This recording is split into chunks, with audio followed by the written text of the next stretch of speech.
Mais uma aula. Boa noite a todos. Espero que vocês estejam bem. Estão com frio, né? Essa semana a gente está um pouquinho mais frio. Acabei de queimar o dedo ali para esquentar, né? E ficar bem esperta. Então, estamos aqui para mais uma aula. Muito bem, parabéns para você que chegou cedo, que tem se dedicado aí todas as semanas, né? Fico muito feliz. A galerinha já mandando recadinho. Muito obrigada pelo carinho e por quem está acompanhando aí todas as semanas. Muito legal. Bom, nós estamos trabalhando naquele jogo, né? Gramática, redação. Daqui a pouco a galera já vai começar a perguntar e as redações. Então, amanhã eu envio para vocês a correção e também a nova proposta aí, que vocês terão até a quinta-feira da próxima semana para entregar.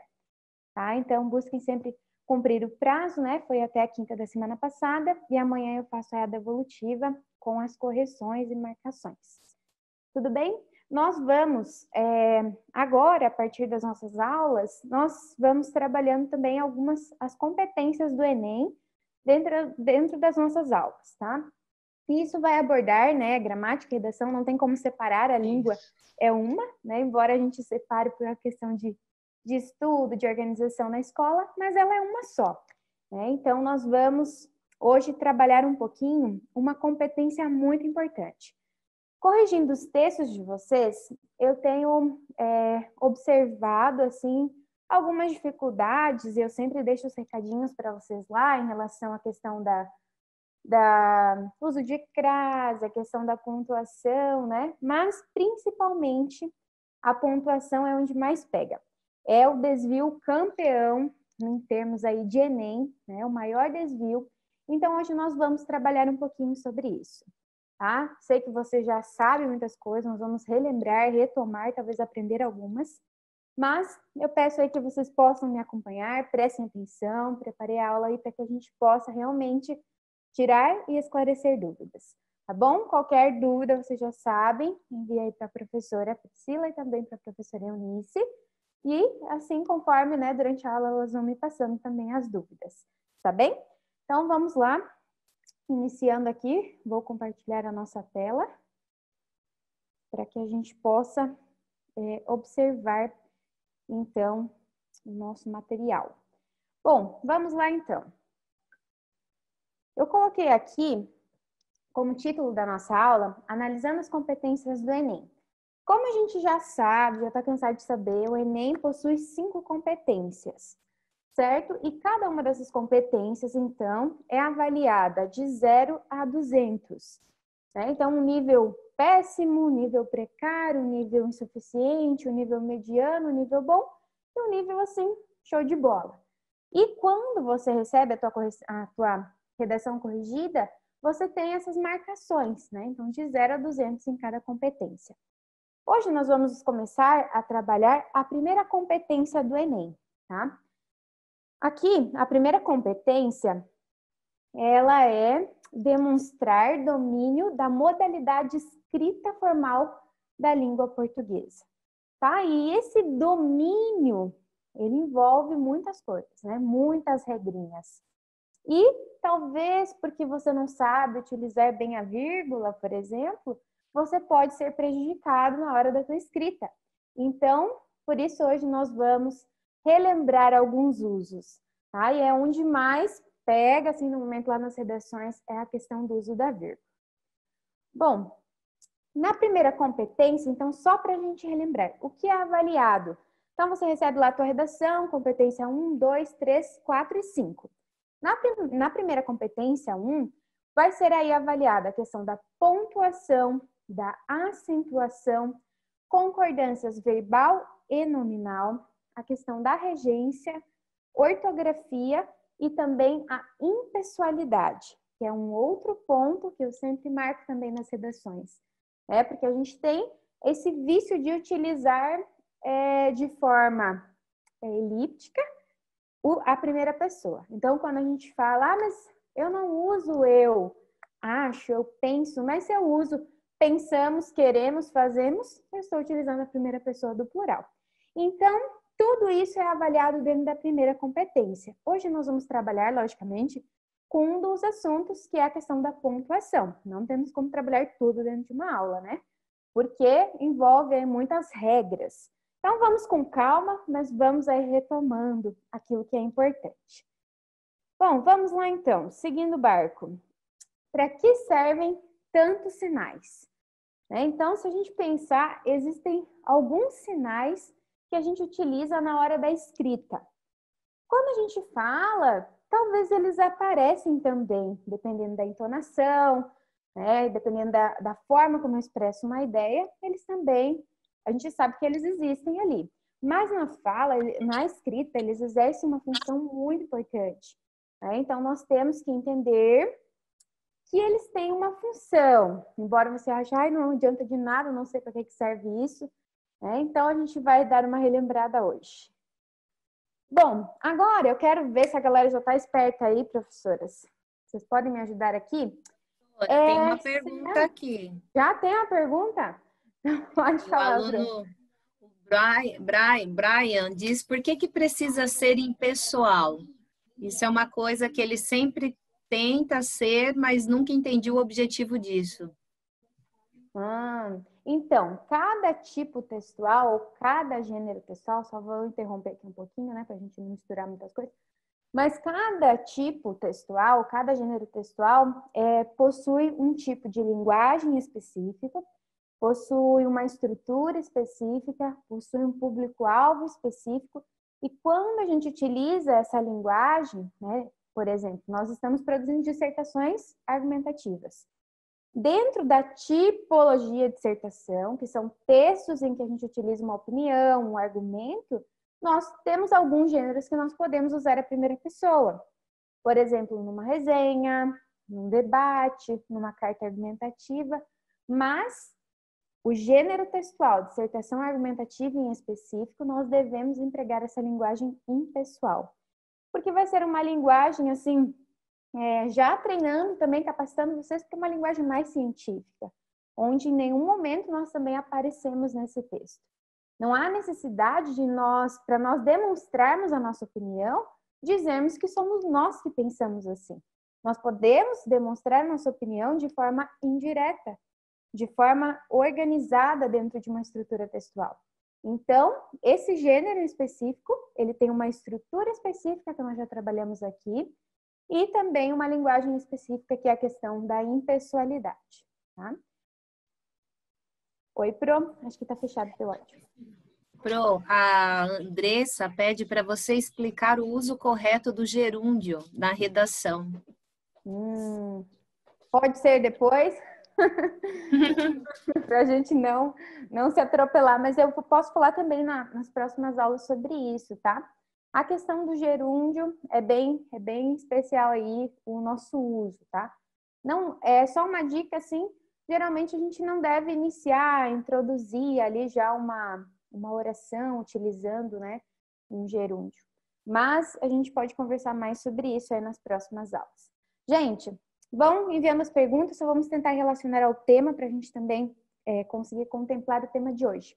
Eu preciso aí, profs, que vocês me ajudem agora. Galerinha, é o seguinte, eu vou colocar uma frase para vocês, talvez vocês já tenham até se deparado com essa frase.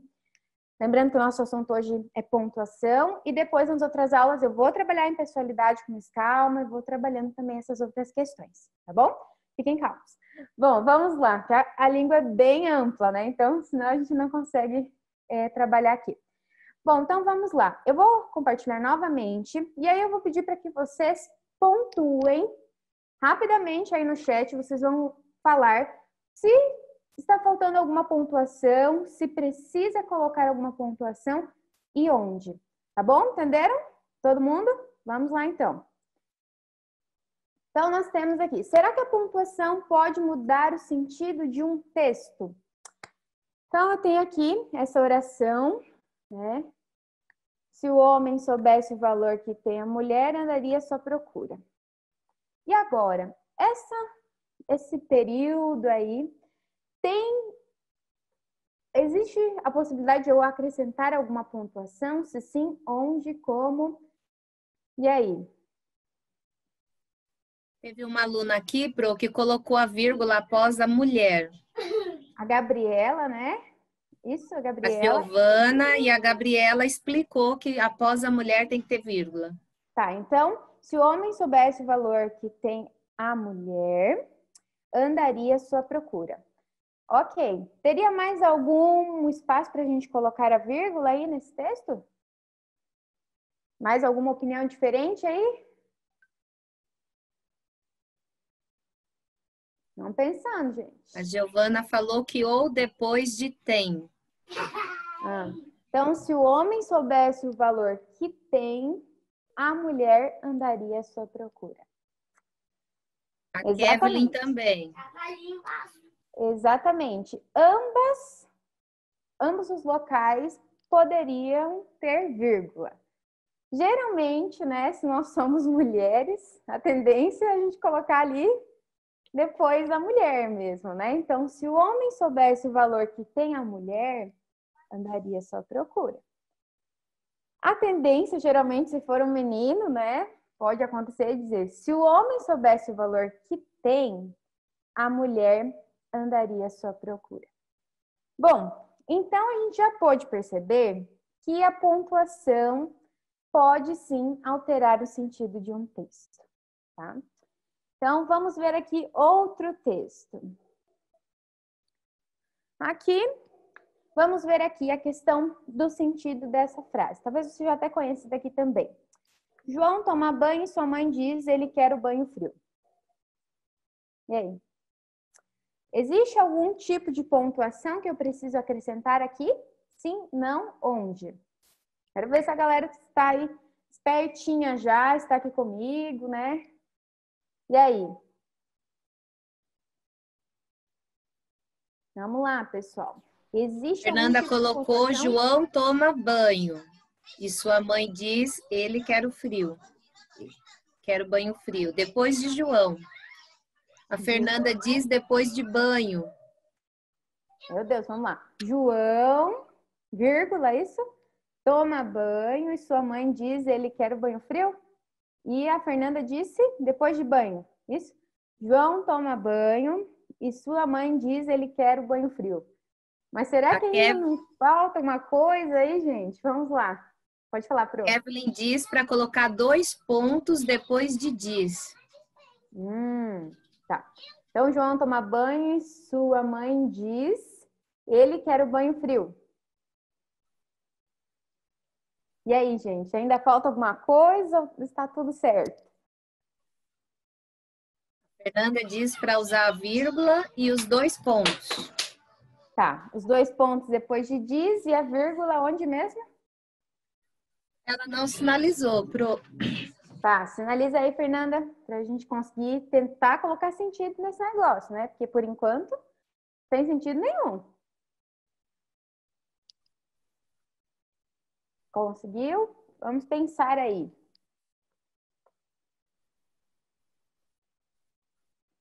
E aí?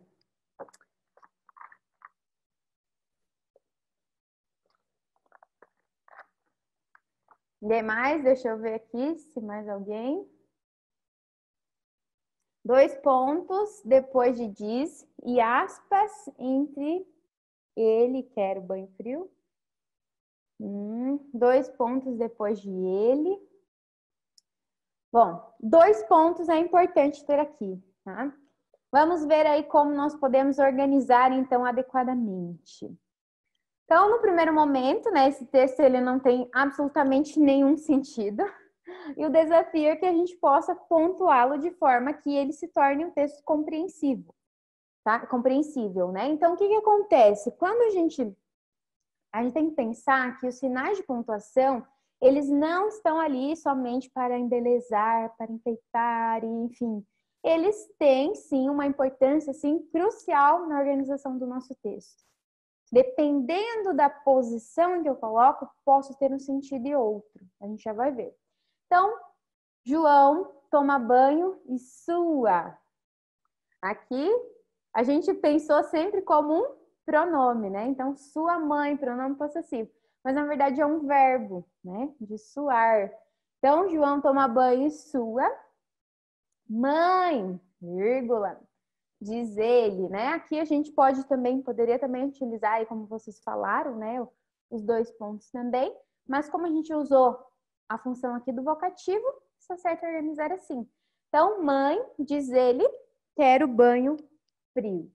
Tá? Então, nós temos aqui uma estrutura onde nós precisamos utilizar alguns elementos aí para que possa ter sentido, tá? Agora fez mais sentido, né? Em relação a isso daqui, agora nós temos sentido.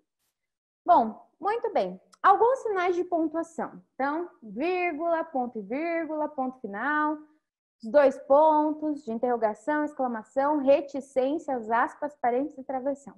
Vai falar, meu Deus, professor, só sabia que existia ponto final, vírgula e tá bom, né? Para que esse negócio todo aí? Mas o que a gente vai entender hoje na aula é que dependendo de cada um desses pontos que eu utilizo, eu vou ter funções diferentes e específicas. Nós vamos começar por esse serzinho aqui, né? Tão amado, que é a vírgula. Primeira coisa, agora eu quero ver quem vai responder essa pergunta aí.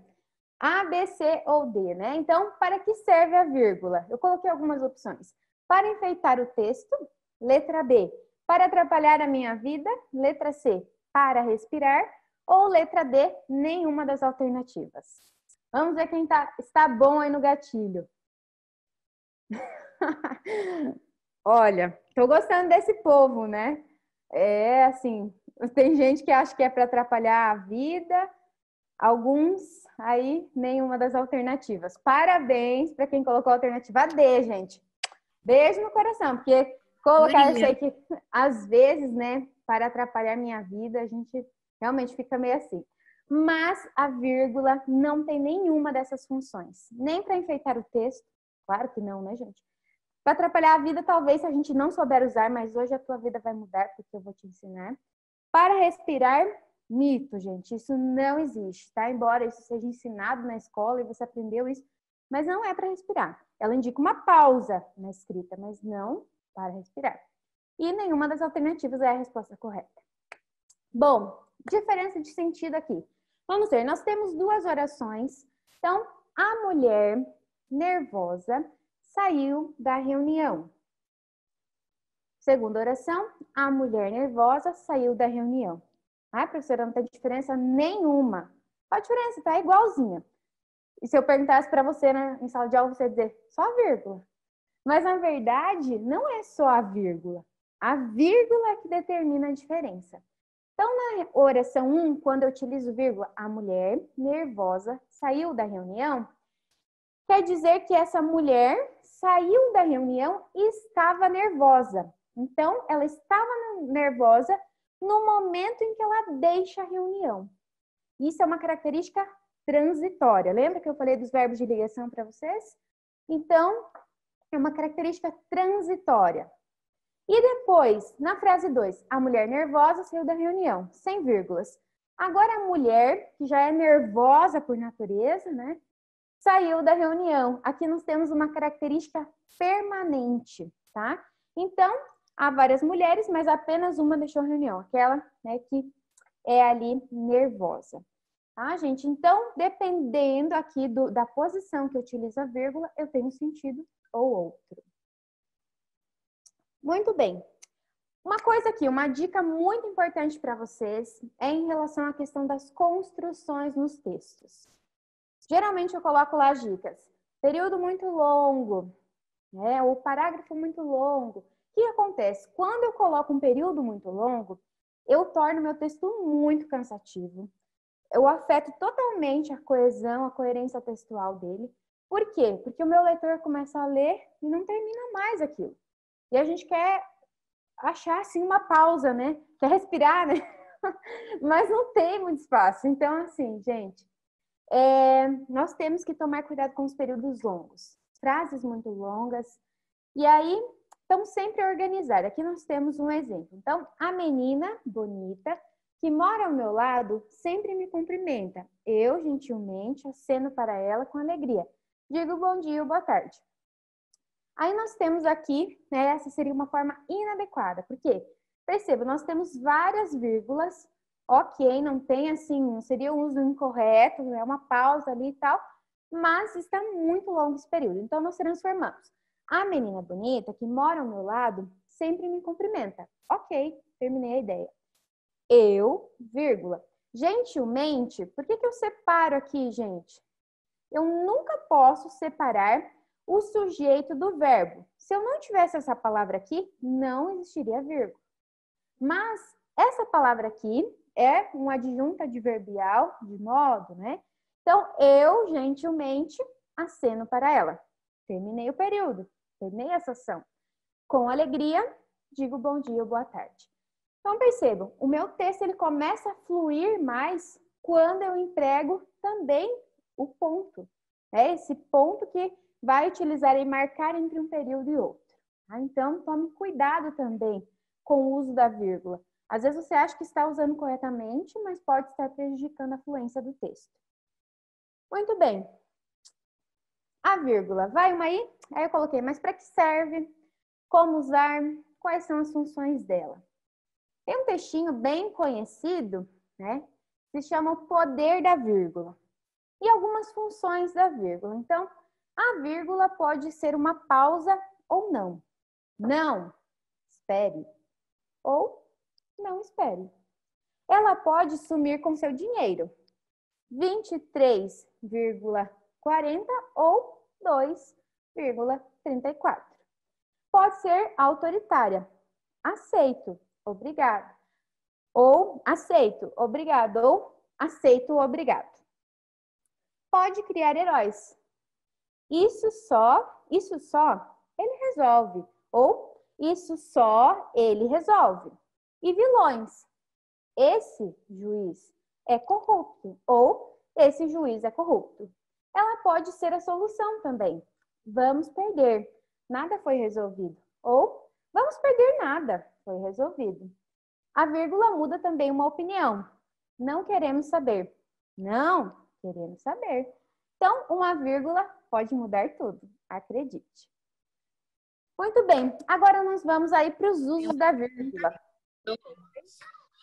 Tem uma pergunta aqui. Pode falar, Pro. A aluna falou assim, na parte do eu gentilmente, a vírgula faz quase um papel de parênteses? Aqui, o gentilmente, ele vai indicar um modo, né? Lembrando que esse termo, ele é secundário na oração. Ele não é ali obrigatório, né? Eu poderia dizer, eu aceno para ela, né? Então, eu não precisaria usar essa vírgula. Não vai funcionar como papel de parênteses, mas ela está aí isolando o adjunto adverbial, tá? É uma informação a mais que eu trago para o meu texto. Então, é um termo que a gente fala de acessório, chama de acessório, mas ele traz uma informação aí que enriquece o meu texto, já que eu sei o modo como eu ajo, né? Aceno para ela. Ok? Bom, vamos lá então. O uso da vírgula, gente. Nós temos então para vírgula um aspecto semântico e sintático na questão da língua. O que é isso, professor? Eu não entendi nada até agora. Então, aspecto sintático, nós já estamos estudando, tem a ver com a estrutura da oração, com a organização dessas ideias dentro de um período. E semântico tem a ver com o sentido da língua, tá? Então, a vírgula não serve para fazer o leitor respirar. Mito isso. Coloca isso na tua cabeça. Se você achou que até hoje era isso, te enganaram, tá? Não serve para respirar. Ela indica, sim, uma pausa no texto, uma pausa curta, mas não para respirar. Uma questão de organização. Vamos lá para as regras, então. Primeira regra de emprego da língua. Primeiro eu vou passar com vocês os usos que são obrigatórios, tá? Depois a gente vai ver usos que a gente não pode ter, que são proibidos. Então, separar palavras da mesma classe. Por exemplo, aqui, a água que brotava das pedras era límpida, pura, refrescante e generosa. Aqui nós temos palavras que são aí, seriam adjetivos, né? Ou dentro da estrutura, que agora vocês já entendem a análise sintática, seriam aí também predicativos, né, desse sujeito. Então, são aí da mesma classe, uma mesma função. Pode-se também utilizar a forma.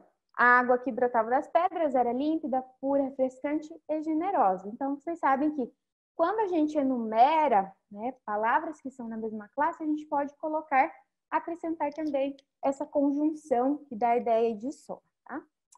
Ambas as formas estão corretas. Só não poderia usar a vírgula e depois colocar o E. Aí não ficaria correto. Bom, número 2. Regra aí, número 2 do uso da vírgula. Para isolar o aposto explicativo. Lembrando, quem não sabe o que é aposto, volta na aula da semana passada, né? Que lá eu expliquei. Fizemos aí uma análise sintática, todos os termos da oração, volta lá, todos os tipos de aposto. Aposto explicativo, então, ele esclarece o sentido de um nome anterior e sempre vem isolado por vírgula, tá? Então, Brasília, obra-prima de Oscar Niemeyer, foi um sonho erguido no cerrado. Então, esse termo que está aqui entre vírgulas chama-se aposto, já que vem explicando este termo anterior, tá? Sempre quando eu uso esse aposto para explicar, sempre entre vírgulas. Terceira regra, para isolar o vocativo. Lembra? Vocativo serve para chamar ou evocar. O vocativo ele é um termo independente na estrutura da oração. Quer dizer que ele não faz parte nem do sujeito, nem do predicado. E sempre, então, ele vai aparecer isolado por vírgulas. Você entendeu, Maria? Então, este termo aqui exerce função de vocativo. Lembrando que o vocativo, como ele não faz parte nem do sujeito, nem do predicado, é independente, ele pode aparecer no início, no final ou no meio da oração. Isso não interfere. Nessas horas, meu velho amigo, é necessário ser sábio. Então, sempre entre vírgulas o vocativo. Quarta regra, para isolar adjuntos adverbiais deslocados. Não lembro que adjunto adverbial volta na aula, sei lá que semana, né? Mas eu passei isso. Então, volta lá. Então, nós temos aqui. O que acontece? Na análise sintática ou na construção de uma oração, nós temos sempre uma ordem direta que nós chamamos. O que é a ordem direta? Aquilo que é mais comum. Então, nós temos o sujeito, o verbo, o complemento desse verbo, um complemento nominal que está associado geralmente a esse complemento verbal e um adjunto adverbial. Bom, essa seria a ordem direta. Se nós seguirmos essa ordem direta, nós não vamos precisar utilizar vírgula, isso falando em relação ao adjunto adverbial. Por exemplo, o incêndio destruiu a mata rapidamente. Aqui eu não preciso utilizar vírgula. Eu tenho o sujeito, o verbo transitivo direto, o objeto direto e o adjunto adverbial. Tranquilo, sem vírgula. Se o adjunto adverbial for deslocado para o início ou para o interior da oração, a presença da vírgula depende da extensão dele. Gente, essa regra aqui é uma das mais importantes. Porque a gente fica na dúvida quando vai escrever, por exemplo. Às vezes você começa a tua redação com a expressão nos dias atuais, e você deixa de utilizar vírgula. E aí, será que vai vírgula aí? Então, ficar bem atenta a essa regrinha. Se o adjunto, então, ele não estiver no final, tá? Se estiver no final, gente, vocês não precisam usar vírgula. Agora, se ele vier para o início da tua oração, se ele vier para o meio da oração, aí vai depender do tamanho. Se ele for apenas uma palavra, é opcional. Você pode utilizar ou não. Então, por exemplo, rapidamente o incêndio destruiu a mata. Observem, estava lá no final, veio para o início. E aqui, rapidamente, o incêndio destruiu a mata. Então, o mesmo exemplo com vírgula e sem vírgula, para vocês lembrarem que as duas formas estão corretas. Dica da professora. Eu acho muito interessante, numa organização textual, sempre separar o adjunto adverbial, tá? Porque eu acho que fica mais organizado, mais claro para quem está lendo. Então, é uma dica. Essa é a regra, você entendeu que você pode ou não usar, mas eu acho interessante aí ter essa organização, tá? Ainda sobre isso, se o adjunto adverbial agora for mais longo, ou seja, se ele for uma expressão representada por mais de uma palavra, aí sim vai ficar isolado por vírgula. Por exemplo, no início do ano, ela comprou um carro novo. Então, aqui, no início do ano, adjunto adverbial de tempo, eu estou aqui indicando já no início da oração. Eu posso utilizar assim também. Ela, no início do ano, comprou um carro novo. Observem que agora eu coloquei aqui no meio, mas tudo bem. ela comprou no início do ano um carro novo. Então, aqui, como eu tenho essa expressão maior, formada aí por 4 palavras, então agora eu utilizo vírgula. Até mesmo porque no segundo e no terceiro exemplos, o que eu fiz? Eu acabei separando o sujeito do verbo, que eu não posso fazer. Nesse caso aqui eu posso porque eu estou colocando uma informação a mais, né? Mas numa estrutura normal não. E aqui nós também separamos o verbo do complemento, que também eu não posso fazer. Se eu não tivesse essa expressão, tá, gente? Se eu não tivesse essa expressão, eu não poderia separar por vírgula. Então, lembrando, só retomando essa regra aqui, talvez tenha ficado confuso. Se o adjunto, a ordem direta, sujeito, verbo, complemento verbal, complemento nominal, que pode aparecer, adjunto adverbial. Se estiver nessa ordem, não precisa utilizar vírgula. Se a palavra que representa esse adjunto for apenas uma palavra e vier para o meio, né, ou no início, posso utilizar ou não. Fica a teu critério, dica da Pro, utilizar. E a última, se for mais de uma palavrinha, 3, 4 palavras, enfim, aí você utiliza a vírgula. Beleza? Próxima regra. Para isolar expressões explicativas. Isso daqui, gente, ó, muito importante também. Porque geralmente a gente quer explicar uma ideia e nós usamos principalmente essas duas expressões. Isto é e ou seja.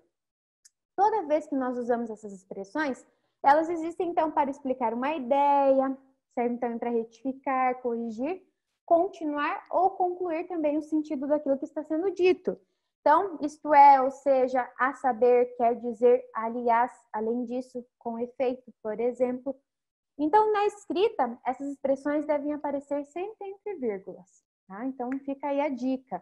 Vejo a galerinha usando bastante isto é, e ou seja, sem separá-las. Então, a gente tem a vírgula antes e depois, elas ficam isoladas. Exemplos, então. Depois de amanhã, ou seja, na véspera de sua viagem, voltarei aqui. Nosso time ganhou fácil, ou melhor, deu um show no adversário. Então, toda vez que eu utilizo essas expressões isoladas por vírgula, antes e depois. Muito bem. Depois, outra regrinha, para eu vou explicar essa, eu já deixo você falar caso tenha alguma pergunta aí, né? Eu vou atropelando todo mundo. Se tiver alguma pergunta, pode falar. Na estrutura da oração, o verbo, quando a gente fala elipse, quer dizer que está escondidinho, né? E a gente chama isso como uma figura de linguagem também, que é chamada de zeugma. Então, quando na estrutura da oração o verbo ele está em elipse, ou seja, escondidinho, mas que for possível aí de identificar, então a vírgula é empregada para indicar essa omissão. Naquela época, o país estava sem rumo, a população sem esperanças. Percebam, eu utilizei essa vírgula para representar o verbo estava. Então, não tem necessidade de eu escrever novamente esse verbo. Eu acabo ganhando tempo e deixando tempo, né, espaço na minha redação para a galera que gosta de escrever bastante. E nós acabamos deixando o enunciado mais organizado e mais fluido também. Alguma pergunta, Pro? Se quiser, pode perguntar. Tranquilo, Pro, pode seguir. Aqui também então, tá não. Bom. Belezinha, então. Agora nós temos também algumas questões aí em relação aí às conjunções. Então, por exemplo, a conjunção pois, né? Uma conjunção que ela é coordenativa e ela vai ter aí uma função explicativa e também conclusiva. Quando ela tem aí o sentido de porquê, ela é uma conjunção explicativa. E aí a vírgula sempre vem antes dela. Então nós temos uma ideia expressa, né? Por exemplo, aqui, o menino dormiu, pois estava cansado. Então nós estamos explicando por que ele dormiu. E nós temos também o pois, que pode ser a ideia aí de portanto, igual a portanto, que indica uma ideia conclusiva. Nesse caso, a vírgula vem antes e depois. Então, ela não vem, vamos, pois, embora.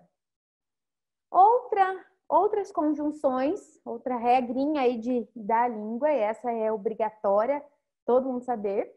conjunções que indicam a ideia de oposição. Então, mas, porém, contudo, entretanto, todavia, entanto, que todo mundo já sabe, o uso da vírgula antes dessa conjunção é obrigatório, tá? Então, sempre trabalhou, mas não recebeu o salário. Sempre aqui, antes da conjunção, nós temos a obrigação de empregar essa vírgula, já que nós vamos contrapor ideias aqui. Depois, é facultativo, tá? Nós, por exemplo, estamos apresentando um período, argumentando, ponto, contudo, vírgula, todavia, vírgula, pode utilizar, não tem erro nisso também, tá? Mas é um uso facultativo, mas também indica da proa que fica melhor aí organizado o texto. Depois, período composto por coordenação. Então, lembrando, gente, né, a galerinha do terceirão acabou de ver isso. Segundo ano viu um pouquinho mais longe, mas também logo vai ver novamente. As orações coordenadas assindéticas, elas sempre se separam por vírgula. Assindética quer dizer que não tem síndeto. Síndeto é uma conjunção. Então, logicamente, se não tem conjunção, elas vão ser separadas por pontuação, que no caso são vírgulas. Então, levantava cedo, tomava seu café, colocava uma roupa folgada, saía para trabalhar. Percebam, olha, eu tenho aqui 4 orações e elas estão todas isoladas por vírgula. Tá? E nós temos aqui, quando nós temos as orações coordenadas sindéticas, exceto as aditivas, são iniciadas por E. Desculpa. Exceto as aditivas, elas são sempre separadas por vírgula. Então, nós já vimos aí as adversativas, que são aquelas conjunções que indicam ideia de oposição, o pois, que é explicativo, aqui o logo também, que é conclusivo. Então, por exemplo, penso, logo existo. A gente tem uma conjunção que conclui a ideia, tem o vírgula. E aqui, só para a gente comentar um pouquinho sobre a questão dessas aditivas, então as orações coordenadas... Pergunta. Oi, pode falar, Pro. A Fernanda perguntou assim, trabalhou, mas não recebeu salário. A vírgula pode aparecer depois do mas também? Pode sim. Lá é opcional depois do mais. Pode aparecer, não tem problema. Agora, antes, obrigatório. Ok? Bom, então vamos lá, gente. As orações coordenadas sindéticas aditivas, ou seja, aquelas que têm uma ideia de soma, né? Só se separam por vírgula nos seguintes casos. Se os sujeitos, por que a gente não separa? Porque o ele tem essa ideia de soma, de adição de ideias, né? Então, por isso que a gente não separa, não usa ali a vírgula. Mas, nesses seguintes casos, que são exceções, nós podemos utilizar. Se os sujeitos das orações interligadas forem diferentes. Então, por exemplo, os responsáveis eram eles e nós os auxiliávamos. Nesse caso, eu tenho um sujeito aqui nessa oração e outro sujeito aqui. Então, eu posso utilizar. E a segunda regra, que também está relacionada a uma figura de linguagem, que é o chamado polissíndeto, que é quando o autor, ele emprega essa conjunção com a função de reforçar uma ideia, de enfatizar. Então, e falou, e pediu, e insistiu. Então, nesse caso, as orações foram ligadas aí pela conjunção e utiliza a vírgula, porque essa é a ideia aí para enfatizar, para chamar atenção para essa ideia que ele está expressando. Muito bem, gente. Agora nós vamos ver quando nós não utilizamos a vírgula, tá? Coloca aí na tua cabeça usos que são proibidos, tá? Então vamos ver aqui. Sujeito, nós não podemos separar o sujeito da ação, tá? Nós não podemos separar o sujeito do verbo. Ah, mas você mostrou alguns exemplos lá. Ok, alguns exemplos onde nós tínhamos adjunto adverbial, tá? Então, lá naquele caso a gente pode utilizar, mas aqui não. Então, os cachorros de raça, vírgula, fugiram do canil. Isso não existe. Eu não posso separar o sujeito do verbo. Corta essa vírgula aqui. Também não posso utilizar nessa segunda forma. A professora ensina música aos alunos. Aqui também não. Por quê? Porque eu tenho um verbo que é transitivo direto e indireto. Ensino o quê? A quem? Então, eu também não separo o verbo do complemento, tá? Outra regra, nome do adjunto adnominal. Então, o filho caçula ganhou desculpa, gente, aqui um, né? Ganhou um carro de presente. Então, o que acontece? Esse termo aqui caracteriza essa palavra aqui. Então, eu não posso de nenhuma forma, né, ele está atrelado, é um adjetivo que vem aqui relacionado a esse nome, então eu não posso de nenhuma forma também separar por vírgula, tá? E depois, oração substantiva, né, também não posso separar da sua principal. Então, espero que você se divirta bastante nas férias. Eu não posso utilizar essa vírgula aqui, tá? Então, eu tenho que conectar essa oração a essa por meio dessa conjunção. Exceto as apositivas, eu coloquei aqui porque as apositivas, elas geralmente vêm separadas, mas com o uso dos dois pontos, né? Bom, gente, então, não utilize vírgula nestes casos. Também não separar o complemento nominal. Aí você pode dizer, mas é só uma vírgula. Eu trouxe aqui umas brincadeirinhas, né? Então, não vai ter copa. Não vai ter copa. Então, observe, dependendo se existe ou não, eu posso ter aí uma alteração de sentido. Mãe só tem uma. Ou mãe só tem uma. Então, eu posso utilizar aqui como chamamento e vai alterar o sentido também. E para finalizar, essa todo mundo já viu no Facebook, né? Mas, enfim, vou ali comer gente, né? Então, e por causa de uma vírgula, você vira canibal. Então, vou ali comer gente, porque eu tenho que entregar aqui um vocativo, né? Ou então vai dar a ideia que eu sou canibal mesmo. Então, observem, a vírgula ela não serve para respirar, a vírgula não serve para enfeitar, nem para atrapalhar a sua vida, querido. Mas serve sim para estabelecer uma relação de sentido no teu texto. Tá? Quando você a emprega, você vai ter com certeza uma mudança aí, uma ideia muito mais clara, muito bem organizada, tá? Então, vale a pena esforçar-se aí para aprender mais sobre o uso da vírgula. É claro que a gente vai aprendendo com a prática, tá, gente? Sempre a gente vai se deparar e vai, nossa, será que vai vírgula? Será que não vai vírgula? Então, a prática vai ajudar muito, a leitura também. Bom, agora nós vamos continuar falando de outros sinais aqui, tá? Porque é sobre pontuação. Então, o ponto... todo mundo já sabe usar ponto, professor. Nem todo mundo. Nas redações, às vezes, vocês esquecem de colocar o ponto final. E aí eu fico preocupada, né? Porque não pode ser esquecido. Mas uma dica sobre o ponto, gente. Então, o ponto, antes disso, né? O ponto indica uma pausa prolongada e é usado no final de frases. Então, a vírgula é uma pausa curta, o ponto é uma pausa prolongada, né? Que vai mudar de período e tudo. Então, é usado no final de frases, ponto final, lembro muito bem dele. Ou separar períodos entre si. Quer dizer que eu vou ter, né? Fique aqui, não vai embora.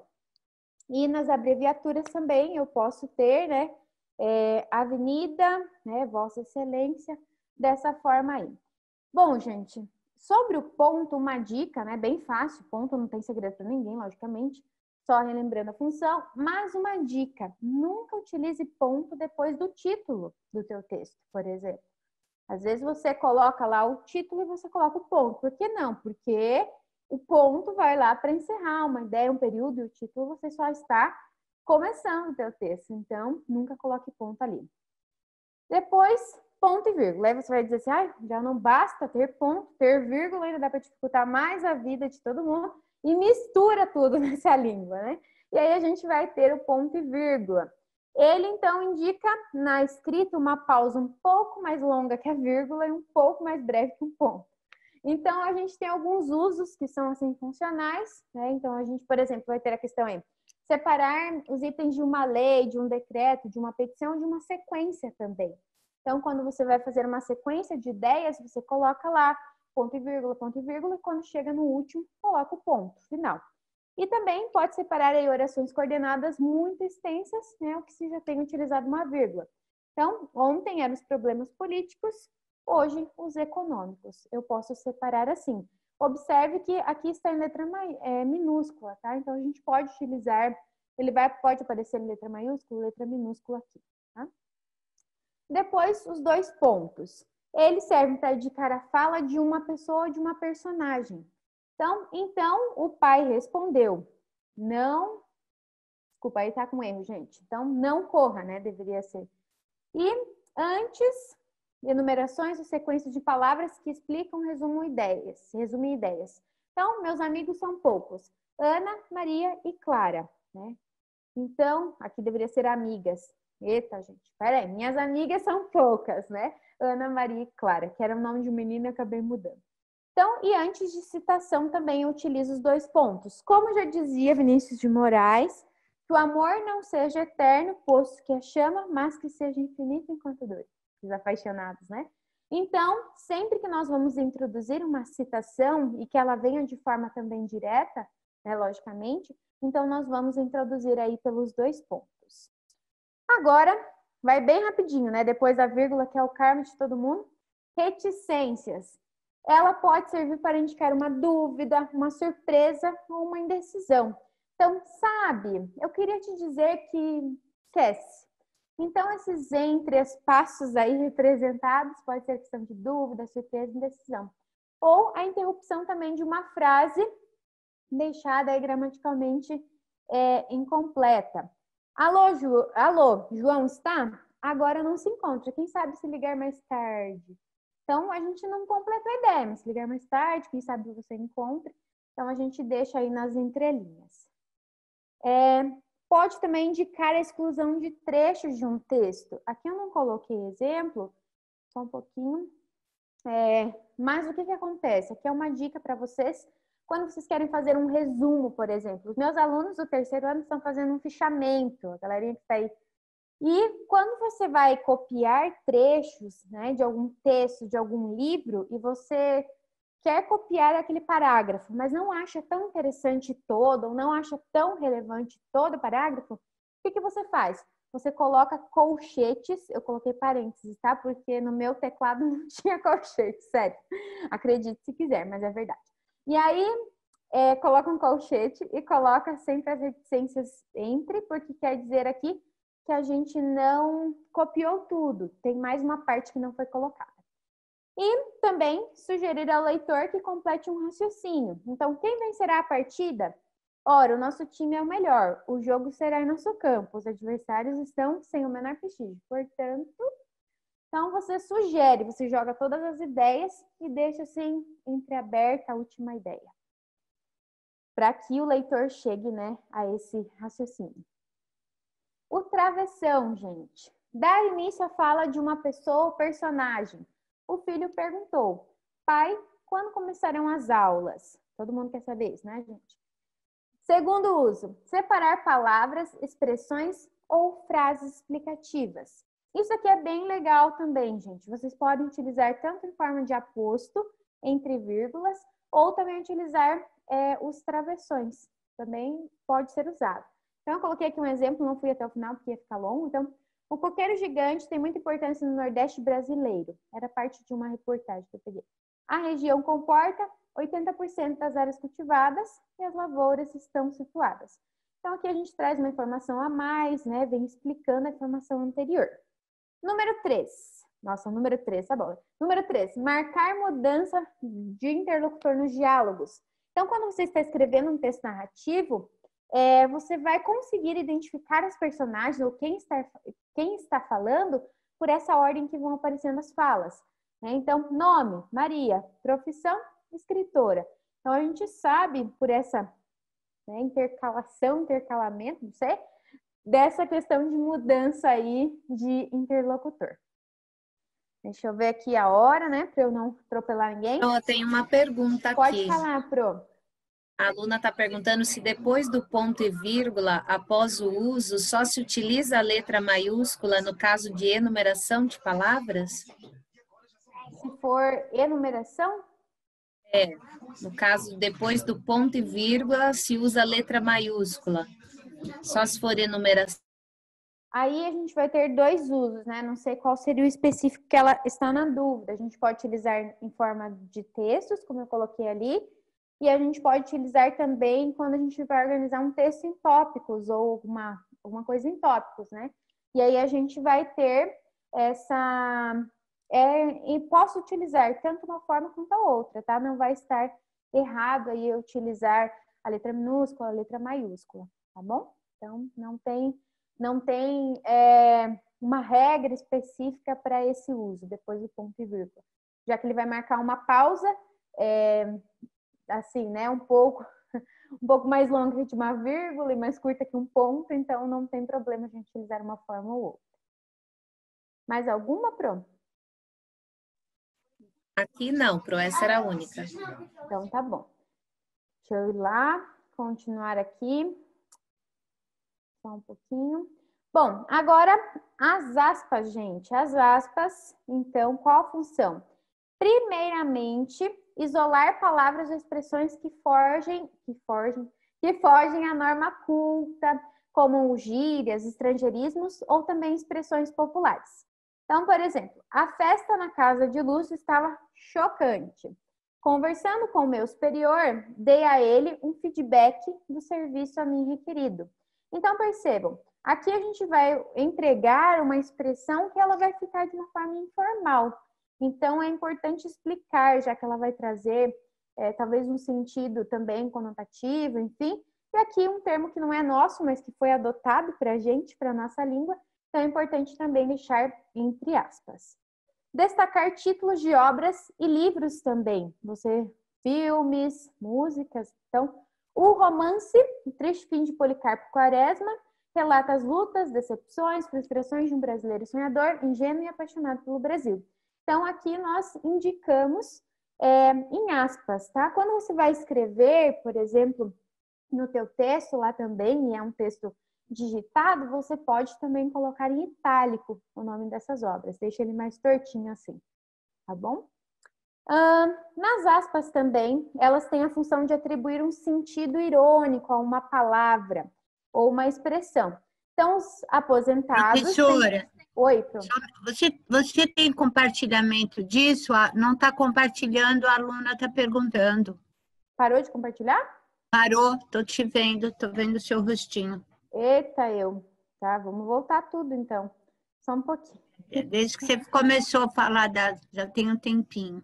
Então tá bom. Obrigada, Pro. Eu esqueci de compartilhar de novo. Vamos voltar, então, gente. Das aspas, né? Vamos lá. Acontece, né? Na aula ao vivo, a gente... Não é fácil vida de youtuber.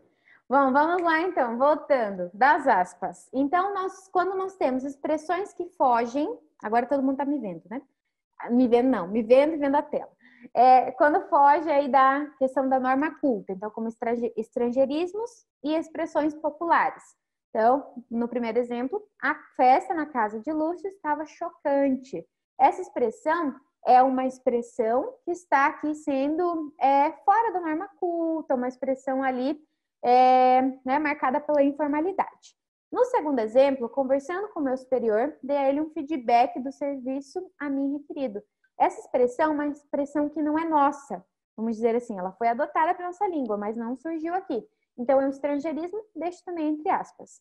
Depois, destacar títulos de obras, livros, músicas e filmes. Então, o romance, Triste Fim de Policarpo Quaresma, relata as lutas, decepções e frustrações de um brasileiro sonhador, ingênuo e apaixonado pelo Brasil. Entre aspas, eu dei a dica também, quando você está escrevendo esse texto digitado, você pode deixá-lo em itálico, tá? O nome da obra. E depois nós temos aqui atribuir um sentido irônico para as expressões. Então, os aposentados têm que fazer mágicas para sobreviver com os altíssimos salários que é empregado aí, que é pago pela Previdência Social. Então, dentro aqui de aspas, porque eu estou trazendo um valor irônico para essa palavra, tá? Ou indicar também uma citação literal, ou seja, quando eu copio o trecho, uma fala de alguém, eu também tenho a obrigação de referenciar esse alguém e colocar entre aspas, já que a ideia não é minha, tá? Então, ia viajar, viajei 34 vezes às pressas, bufando com todo o sangue na face. Desfiz e refiz a mala. Então, aqui um texto de S. de Queiroz, colocado entre aspas, já que foi copiado na íntegra. Ok? Deixa eu ver aqui meu tempo, 2 minutos. Vamos lá, né, gente? Sou gulosa de tempo. Parênteses, gente. Para que servem os benditos parênteses? Então, servem para isolar palavras, frases intercaladas, de caráter explicativo, datas, resumidamente, isola informações que não se encaixam na sequência lógica do enunciado. Então, na Segunda Guerra Mundial, 1939, 1945, ocorreram inúmeras perdas humanas. Bom, então nós temos, utilizando aqui essa forma, porque dentro da organização textual ela não caberia, tá, gente? Então, nós utilizamos entre parênteses, assim como as siglas também, que eu já expliquei para vocês. E sempre quando a gente quer utilizar uma sigla, primeiro escreve toda a palavra, coloca entre parênteses, né, a sigla, e depois você pode utilizá-la, porque depois, no decorrência do texto, está tudo bem. E para a gente concluir, que vocês já sabem também, ponto de exclamação, que serve aí para expressar um espanto, uma admiração, uma surpresa, emoções em geral. Que pena, né? E quando nós temos as interjeições, então nós temos que utilizar o ponto de exclamação. Nossa, que linda! Credo, que nojo! Então, sempre empregar porque está expressando uma emoção. E para a gente terminar aí no tempo, que são 7h29, o ponto de interrogação. Então, em perguntas diretas, nós vamos utilizar sempre no final. Então, como você se chama? Vai, professora, todo mundo já sabe disso. Mas eu me deparei com vários textos que estavam no início aqui, gente. Não sei se foi a digitação, mas muitos textos vieram assim. Lembrando que isso é só no espanhol, tá, gente? Que vem aqui no início. Na nossa língua, a gente sabe que é uma pergunta quando chega no final mesmo. E pode aparecer também junto ao ponto de exclamação. Então, quem ganhou na loteria? Você. Eu. Então, essa ideia de uma pergunta, mas também expressa aí por meio de uma emoção. Ok, galerinha? Isso sobre pontuação. Teria mais algumas coisinhas para comentar com vocês, mas o tempo não vai me deixar hoje. Espero aí que possa ter tirado dúvidas. Não sei se tem mais alguma dúvida, Cheguei ao meu tempo final já, mas se tiver eu posso responder. Professora, muito obrigado pela sua aula, pelo seu tempo, pela sua dedicação. Foi muito proveitoso, eu pude absorver um pouquinho aqui também. Foi muito bom, muito, muito interessante, né? E assim, sempre é muito bom a gente rever esses conceitos aí da língua portuguesa. Ok, que bom, fico feliz. Pode falar, Pro? Temos alunos aqui no chat dizendo que a sua aula foi muito boa e está agradecendo, tá? Ai, muito bom, muito obrigada. Galerinha sempre motivando a gente aí a continuar. E Luiz, meu aluno lá, disse que eu sou a melhor. Nossa, tô bem, hein? Beijo na testa de todo mundo aí, gente. Fiquem com Deus. Que a gente possa continuar aí aprendendo bastante. Eu também aprendo muito, revendo e estudando. Todos crescemos com isso, é muito bom. Fiquem com Deus, boa aula aí, se vocês forem continuar por aí. E a gente se vê na próxima semana, no mesmo horário, no nosso mesmo canal aqui. Tchau, tchau, gente. Tchau, tchau. Obrigado, Pro. Bom descanso. Obrigada.